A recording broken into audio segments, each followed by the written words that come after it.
नमस्कार मित्रांनो, श्री स्वामी समर्थ।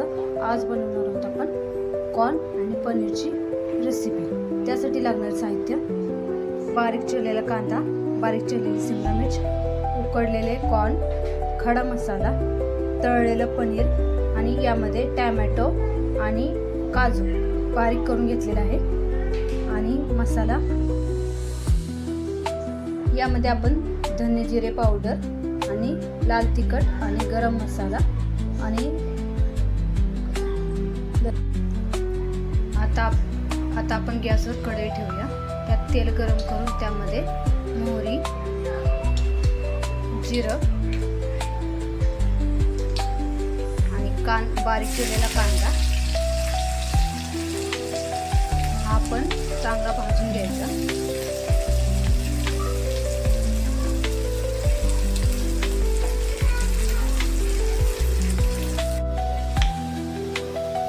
शिमला मिर्च,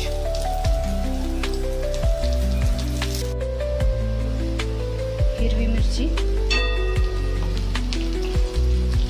तिखटवाली हिरवी मिरची, त्यात आपण आता मसाले ऍड करणार आहोत।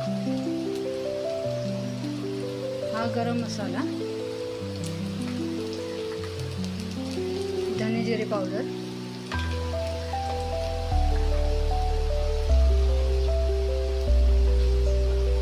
लाल तिखट, हळद आणि खडा मसाला जो आपण आहे तो असा आपण पूर्णपणे भाजून घ्यायचा मसाला।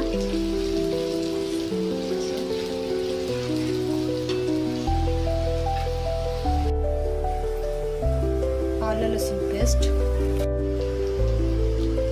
घाटी मसाला 2 चमचे, हे आपण काजूची आणि टोमॅटोची जी पेस्ट बनवलेली आहे ती आपण यात मिक्स करणार आहोत। पूर्ण तेल सुटेपर्यंत हे भाजत राहायचं। टोमॅटोच्या पेस्टला चांगलं तेल सुटलं पाहिजे। या पद्धतीने असे टोमॅटो पूर्ण भाजून नंतर याला असं तेल सुटलं पाहिजे। हे पहा, चांगलं मिक्स करून घ्यायचं। थोडंसं पाणी टाकून ग्रेव्ही होईल ती।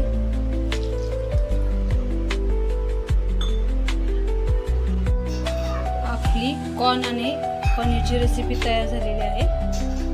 झणझणीत आणि चमचमीत अशी